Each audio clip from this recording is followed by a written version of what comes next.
जी, आज हम लाए हैं सिंपल फ्यूचर टेंस। इसी को कहेंगे फ्यूचर इंडेफिनिट। चलिए, इतना बताने से पहले मैं आपसे कह रहा हूँ कि यदि आप मेरे वीडियो को पाना चाह रहे हैं तो आप मेरे चैनल को सब्सक्राइब करें और सब्सक्रिप्शन के जस्ट बगल में जो बेल आइकन है उसको दबाएं, जिससे कि जो भी मेरा वीडियो अपलोड हुए वो आपके मोबाइल पे सबसे पहले पहुँचे। चलिए, मैं उम्मीद करता हूँ कि इसमें भी बेहतर करने की कोशिश करूँगा, जिस तरह से कि मैंने पास्ट में भी बेहतर किया और प्रेजेंट इंडेफिनिट में मैं बहुत बेहतर किया। उसका 4 वीडियो है, 4 वीडियो देखने की कोशिश कीजिएगा और अपने आप में कमाल की वीडियोस हैं। और ऐसे वीडियोस हैं जिन चीज़ों को मैंने उसमें समाहित करने की कोशिश किया, समाहित किया है, वो सारी चीज़ें आप यूट्यूब पे भी नहीं पाएंगे और एकदम तार्किक चीज़ें हैं। कंसेप्ट को तो एकदम क्लियर कर दिया हूँ। उसी तरह से करके पास्ट इंडेफिनिट में मैंने ऐसे किया है। पास्ट इंडेफिनिट में मैंने 2 वीडियो डाला है और दोनों अपने आप में कमाल की चीज़ें हैं। और इसमें तो मैंने ये भी गिना है कि 5 तरह के प्रश्नवाचक शब्द होंगे और लास्ट में जाकर के मैंने ये दिया है कि एक ही सेंटेंस में प्रश्नवाचक शब्द ही हैं, सिर्फ क्रिया है, उसमें 3-3 प्रश्नवाचक शब्द आए हैं। तो इस तरह के वाक्यों का ट्रांसलेशन किस तरह से किया जाएगा, इसका मैं पूरा का पूरा उसमें रूल बताया हूँ और पूरा सिस्टम के साथ मैंने काम किया है। और वो सारी चीज़ें आपके भविष्य निर्माण में, करियर को बेहतर करने में बहुत ही अहम भूमिका निभाएंगी। तो उन चीज़ों को आप लेने के लिए जरूर मेरे पिछले वीडियोज को देखें। आगे चलिए, सिंपल फ्यूचर। इसको फ्यूचर इंडेफिनिट तो कहना बड़ी मुश्किल सा लगता है, सिंपल फ्यूचर कहना कहीं ज़्यादा बेहतर है, क्योंकि इसमें आदत की बात नहीं होती। लेकिन इंडेफिनिट कह दिया गया तो जैसे present indefinite, past indefinite, future indefinite, same ऐसे ही इसको भी इंडेफिनिट कह दिया गया है। इसका पहचान देखेंगे। पहचान क्या होगा? हिंदी वाक्यों के अंत में एक आएगी, ये आएंगे, आऊंगी, ये आएंगे। इसमें करते क्या है? शैल या विल का प्रयोग करते हैं। शैल ऑब्लिक विल प्लस वर्ब का फर्स्ट फॉर्म, वर्ब का फर्स्ट फॉर्म, तो शैल या विल प्लस वर्ब। अब इसके पहले किसका यूज करेंगे? सब्जेक्ट का यूज करेंगे। फिर वर्ब के बाद किसका यूज किया जाता है? वर्ब के बाद यूज किया जाता है ऑब्जेक्ट या अदर वर्ड का, तो OW लिख देते हैं। तो ये जो समझने की चीज है ये है। कहेंगे हिंदी में समझने के लिए ये है और इंग्लिश में समझने के लिए कहेंगे ये क्या है? मतलब टेंस अगर आपको जानना है तो टेंस को जानने के लिए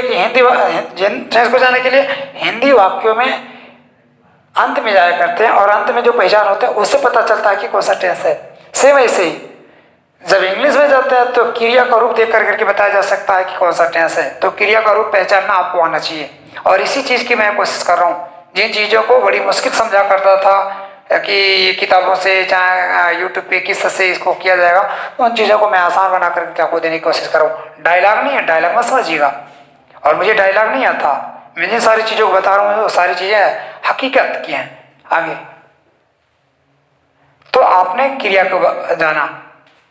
आगे अब ध्यान दीजिएगा, हमने सब्जेक्ट को दिखाया, सब्जेक्ट आई और वी, फर्स्ट पर्सन प्रोनाउन, और ये थर्ड पर्सन और सेकेंड पर्सन इसमें है। तो इनके साथ थर्ड पर्सन और सेकेंड पर्सन के साथ विल का प्रयोग करेंगे और फर्स्ट पर्सन सिंगुलर और प्लूरल दोनों के साथ किसका प्रयोग करेंगे? शैल का प्रयोग करेंगे।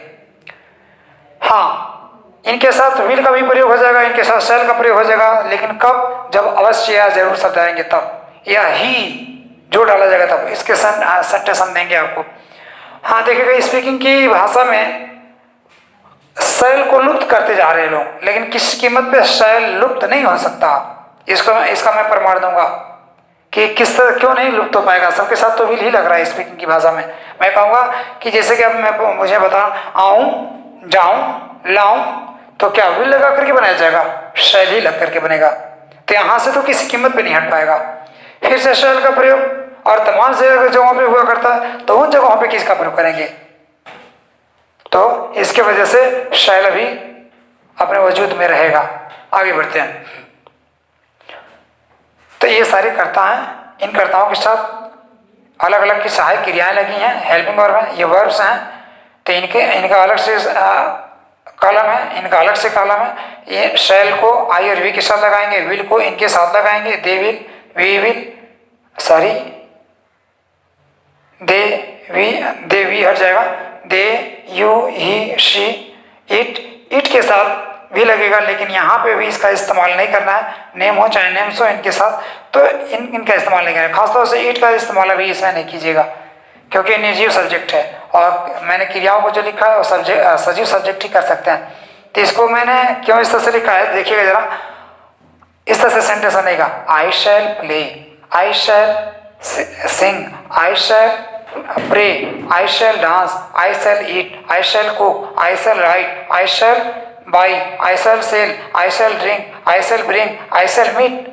उसी तरह से विल पे भी बन जाएगा, we shall play, we shall sing, we shall pray, we shall dance, we shall eat, we shall cook. अब प्ले मीन्स खेलना, सिंग मीन्स गाना, प्रे मीन्स प्रार्थना करना, डांस मीन्स नाचना, ईट मीन्स खाना, कुक मीन्स पकाना, राइट मीन्स लिखना, बाई मीन्स खरीदना, शेल मीन्स बेचना, ड्रिंक मीन्स पीना, ब्रिंग मीन्स लाना, ईट मीन्स मीट मीन्स मिलना। तो ऐसे कर करके बना लेंगे। इंग्लिश तो ऐसे बन जाएगा, उसको कई बार पढ़ लीजिएगा, फिर उसका हिंदी भी लिखिएगा, क्योंकि जब ये इससे कर लेंगे तो फिर आपकी इंग्लिश और आसान होती चली जाएगी। अब आगे देखिएगा, दे के साथ, they will play, they will sing, they will pray, they will dance. तो दे के साथ, यू के साथ, ही के साथ, शी के साथ। अब इसके बाद समाप्त कीजिएगा, लिख लेने के बाद फिर से इसको ट्रांसलेट कर लीजिएगा। तो अब मैं हिंदी की तरफ आगे बढ़ने की कोशिश कर रहा हूँ। इसको मिटाऊँ, इसको उतार लीजिएगा, पास कर करके आगे बढ़ते हैं। काम को आसान करने के लिए मैंने इसको पहले दे दिया, जिससे कि हमारा वीडियो लंबा ना होवे।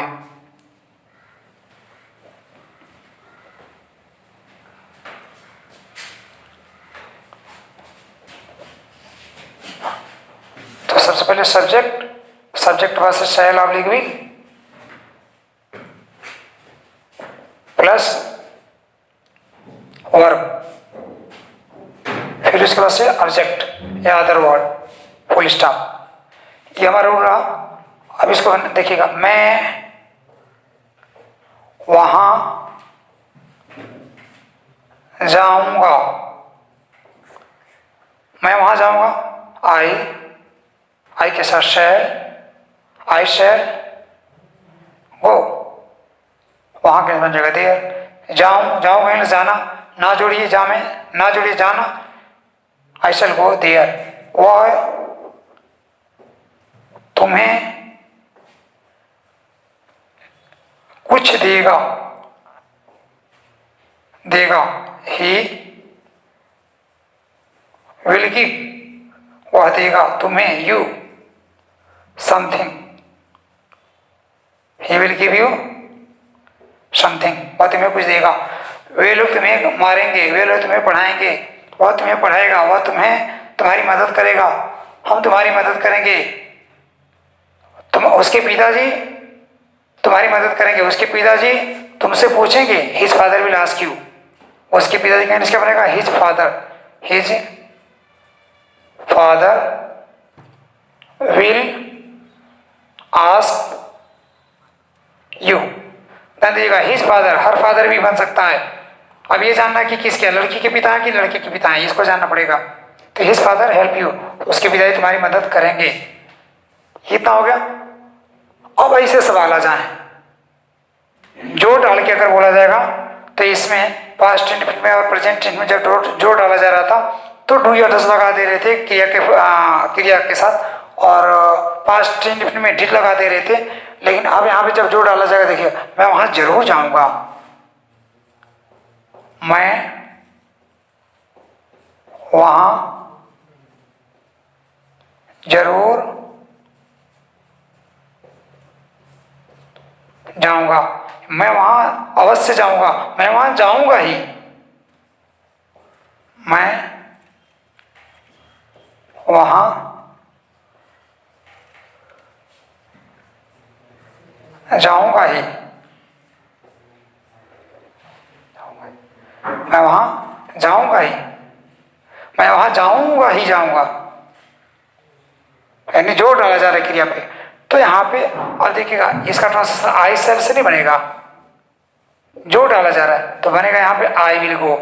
क्या बनेगा, आई विल गो।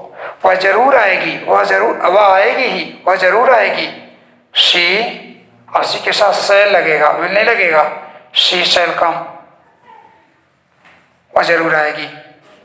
तो आपने क्या देखा, आई और वी के साथ शैल लग रहा था, तो अब शैल नहीं लग रहा, अब क्या लग रहा है, विल लग रहा है। और बाकी जो करता थे थर्ड पर्सन और सेकेंड पर्सन, उनके साथ विल लग रहा था, अब उनके साथ शैल लगने लगा। क्यों? जब नेसेसिटी की बात आ जाएगी, जब जो डाल के कहा जाएगा तो हम इसका प्रयोग करेंगे। चलिए इससे और आगे बढ़ते हैं। इसमें जितने भी सवाल आ जाएंगे, मैं जाऊंगा, वह खेलेगा, वे रोएगा, वे लोग आएंगे, वे लोग पूछेंगे, उसकी माँ तुमसे खाना पकाएंगी, वे लोग तुम्हें कुछ देंगे, ऐसे करके जितने सारे सवाल बनेंगे उन सारे सवालों का अंग्रेजी हम इस तरह से बनाते चले जाएंगे। और आगे नेगेटिव जो होगा तो शैल और विल के बाद से नहीं शब्द का इंग्लिश बनाते जाएगा नॉट। नेगेटिव हो गया, ये अफर्मेटिव थे, नेगेटिव। वह तुम्हें गाली नहीं देगा, वह तुम्हें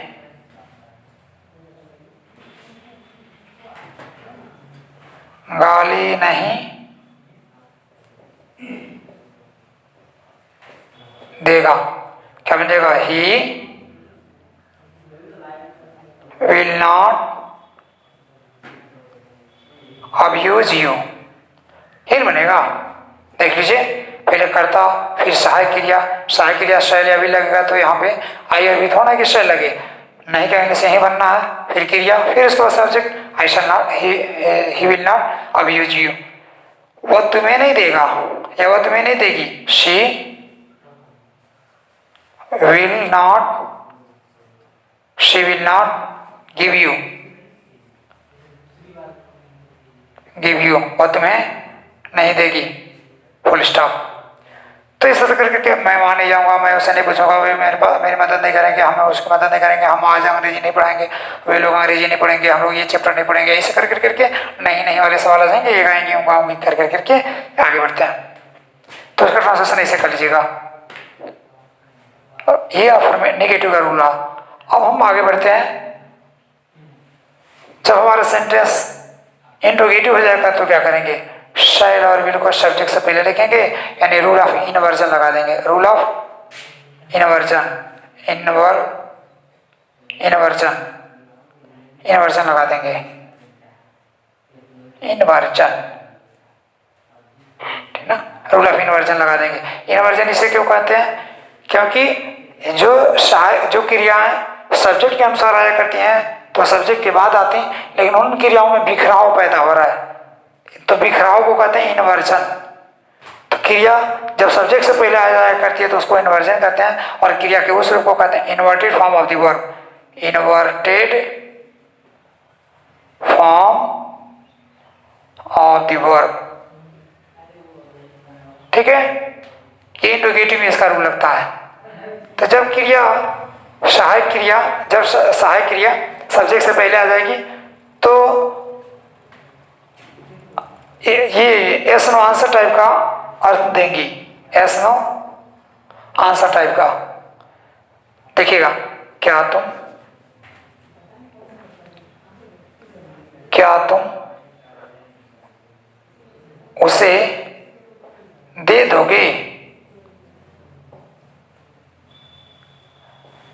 तो तुम का इंग्लिश बनेगा यू के साथ जाएगा, विल को लिखेंगे पहले, विल यू गिव, क्या तुम दे दोगे, विल यू गिव, क्या तुम दे दोगे उसे, हिम चाहे हर, विल यू गिव हिम,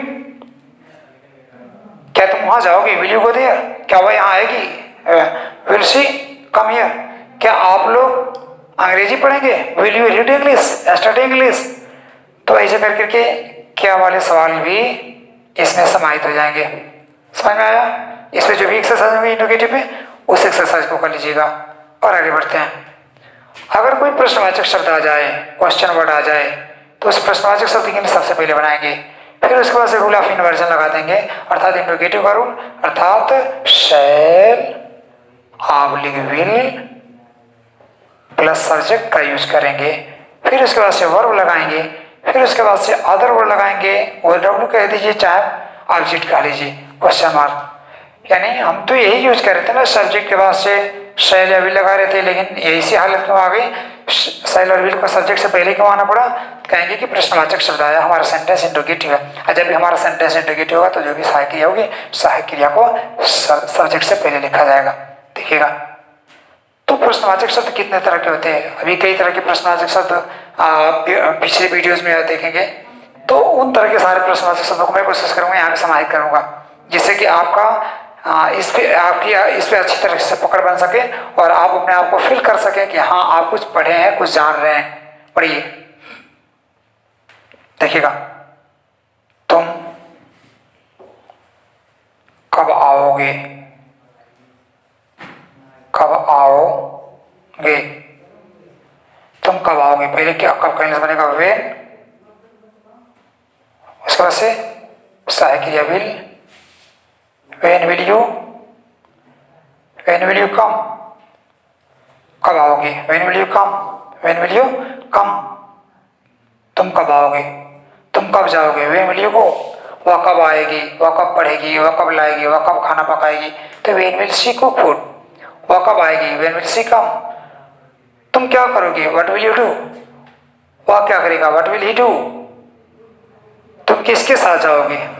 चलिए, अब ऐसे प्रश्नवाचक शब्द आने लगे प्रीपोजिशन के साथ, तुम किसके साथ जाओगे, वह किसके साथ जाएगी, वह किसके साथ जाएगा, किसके साथ कहेंगे से एक साथ बनेगा with whom, with home, will he, सही है, किसके साथ कहेंगे से एक साथ बन गया, इंट्रोगेटिव है तो इंट्रोगेटिव का सब्जेक्ट से पहले सहायक क्रिया सब्जेक्ट है वह के साथ लेगा, विल को लिखेंगे पहले, और अब इस क्या बनेगा, जाना, जाना कहने से बनेगा कम,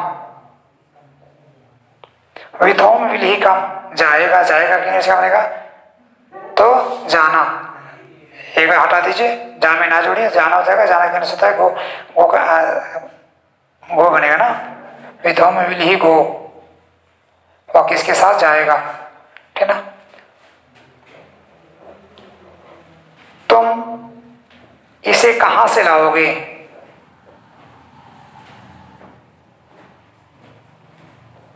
तुम इसे कहां से लाओगे, क्या बन जाएगा, फ्रॉम वेयर, फ्रॉम वेयर, अब तुम कहने से बनेगा यू के साथ लेगा, विल को लिखेंगे पहले, when will you, sorry from where will you लाओ, लाओ का इंग्लिश कुछ नहीं घबराइए, ला में ना जुड़े तो हो जाएगा लाना, तो लाना कैसे बनेगा, bring, when will you, from where will you bring, from where will you bring, बन गया। इसी का इंग्लिश बनेगा दिस, इसको ऐसे बना सकते हैं, where will you bring this from, this from को लास्ट में भी लिखा जा सकता है। अगला, तो ये प्रीपोजिशन भी आ रहे थे प्रश्नवाचक शब्दों के साथ, फ्रॉम वेयर। हाँ, आप किस क्लास में पढ़ेंगे, in which class will you read, किस क्लास में आप पढ़ेंगे, आप किस कमरे में रहेंगे, in which room will you stay, आप किस कमरे में ठहरेंगे। अगला देखिएगा, तो प्रश्नवाचक शब्द इसमें आने लगे, और कुछ ऐसे भी प्रश्नवाचक शब्द इसी के साथ दे दे रहे हैं, जैसे तुम किसको पढ़ाओगे, तुम किसको या किसे दोगे, किसे दोगे, क्या बन जाएगा, home will you give, home will you give. Next, अगला, कौन सी लड़की, नहीं, तुम किस लड़के को दोगे, तुम किस लड़के को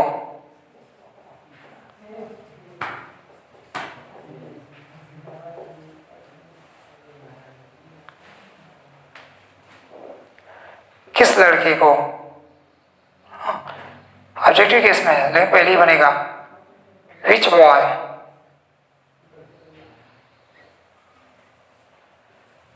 विच बॉय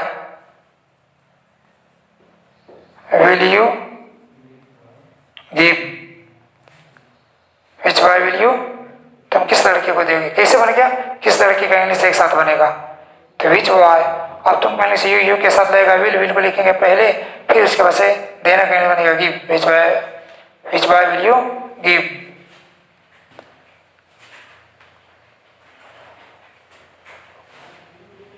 वह कौन सी कलम खरीदेगा, वह कौन सी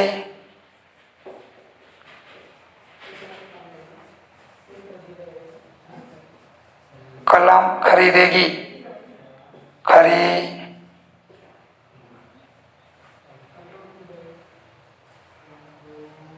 खरीदेगी कौन सी, विच पेन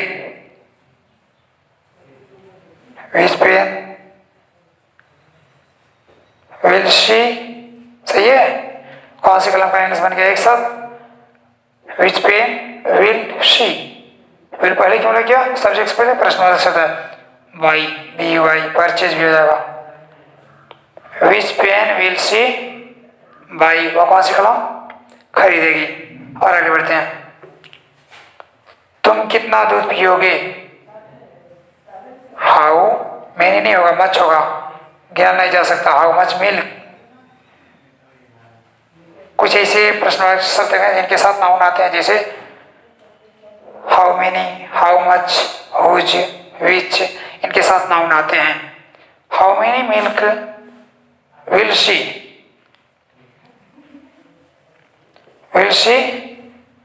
ड्रिंक, टेक भी हो जाएगा, हैव भी हो जाएगा, वह कितना दूध पिएगी, तो how much milk will she drink, या how much milk will she take, या है भी हो जाएगा। नेक्स्ट, पीने की अर्थ में ये आप थे, आप जान रहे थे कितना कितने किसका किसकी, और आगे हम जानने की कोशिश कर रहे हैं। चलिए, प्रश्नवाचक शब्द कर्ता की जगह साथ नहीं आएंगे, अब कर्ता की जगह पे आएंगे। ऐसे सवाल देखें, तुम किसके साथ नहीं, कौन क्रिकेट खेलेगा, या कौन गाना गाएगा, कौन गाना गाएगा, कौन गाना गाएगा, क्या बन जाएगा, कौन का इंग्लिश बनेगा, हु विल सिंग, कौन गाएगा ये song, who will sing a song. वहां कौन जाएगा, कौन अंग्रेजी बोलेगा, कौन स्पीच देगा, कौन तुम्हारी मदद करेगा, उसकी मदद कौन करेगा, उसे कौन बुलाएगा, उसको कौन सूचित करेगा, हु विल इन्फॉर्म हिम, उसे कौन बुलाएगा, हु विल कॉल हिम। तो ऐसे करके सवाल बन जाएंगे, आप इंडिकेटिव इसका बना लीजिएगा, इसमें कोई दिक्कत नहीं आएगी। अगला हु ये बना, किसके पिताजी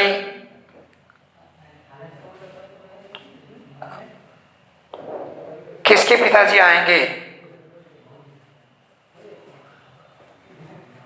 किसके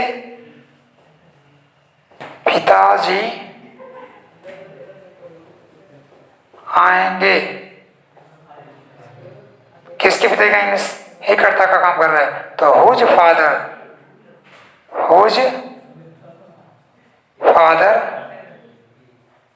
will come, whose father will come. किसका दोस्त नाचेगा, हुज फ्रेंड विल डांस। तो ये किसका दोस्त, कौन सी लड़की गाना गाएगी, विच गर्ल।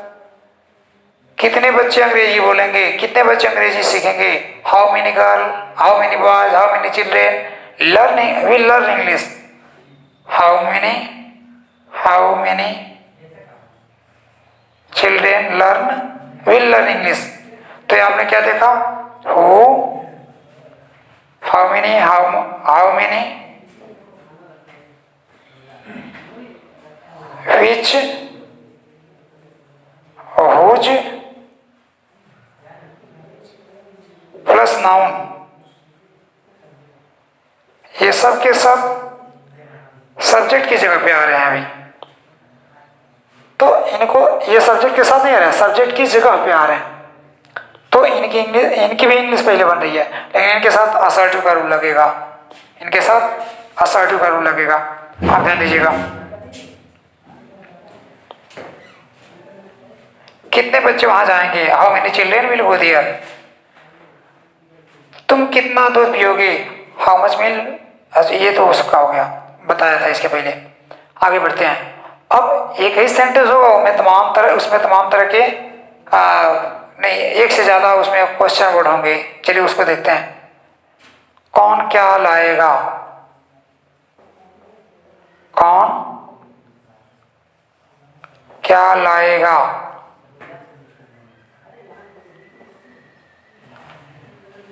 कौन क्या?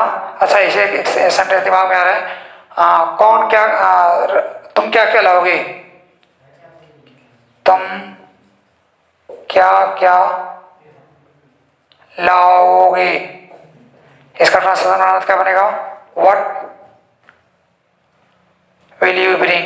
बस हो गया, व्हाट ही लगेगा, व्हाट्स नहीं लगेगा, व्हाट नहीं लगेगा।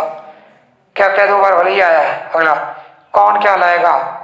किसकी इंग्लिश पहले बनाई जाएगा? लाने का काम कौन कर रहा है? कौन, ये कर्ता बनेगा, इसकी इंग्लिश पहले बनेगी। हु विल ब्रिंग, कौन लाएगा? हु विल ब्रिंग क्या? व्हाट।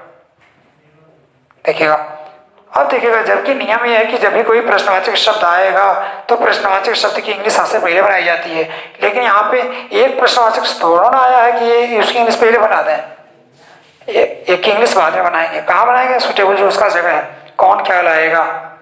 मुझे कौन क्या देगा? मुझे कौन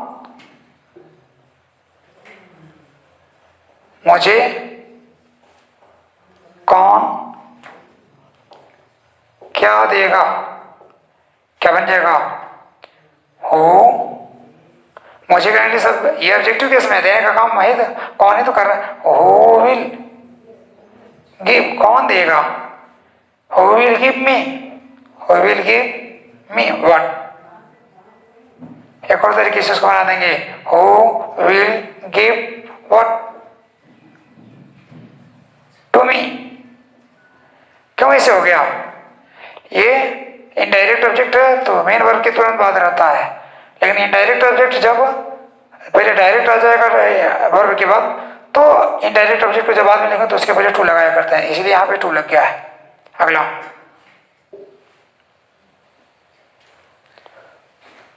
कौन किसके साथ जाएगा? कौन किसके साथ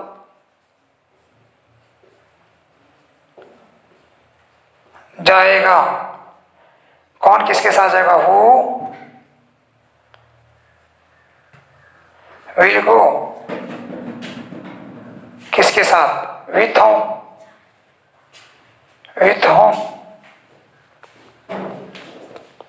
कौन किसके साथ कहाँ जाएगा? Who will go where with whom. Who will go where, कौन कहाँ जाएगा? With whom. चाहे who will go with whom where, last में ही जाएगा। अगला,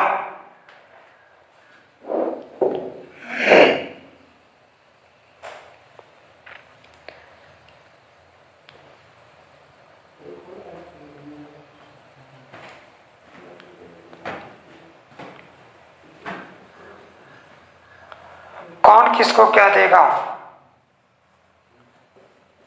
कौन किसको क्या देगा? कौन किसको क्या देगा? क्या बनेगा? पहले करता इंग्लिश बनेगी तो you will give, who will give what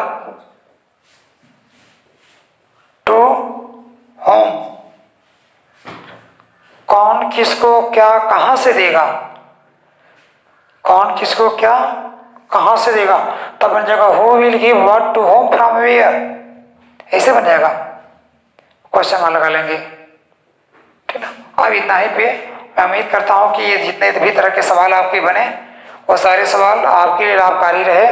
और इन प्रश्नवाचक शब्दों को इतना ज़्यादा मैं देख करके मैं भी खुश हूँ कि आपको इतने तरह के प्रश्नवाचक शब्दों को देख करके मैं आपको कुछ और आगे बढ़ाने का काम किया। और ऐसे ही अगर नवीनताओं से आप रूबरू होते रहना चाहते हैं तो हमसे जुड़े रहिए, हमारे चैनल को सब्सक्राइब कीजिए। यूट्यूब चैनल से जुड़े रहने के लिए बेल आइकन को दबाइए, बेल आइकन में ऑल जब आए तो उस पर क्लिक कीजिए और हमारा जो भी नया वीडियो अपलोड होगा उसको आप प्राप्त कर सकेंगे। इतना ही के साथ धन्यवाद।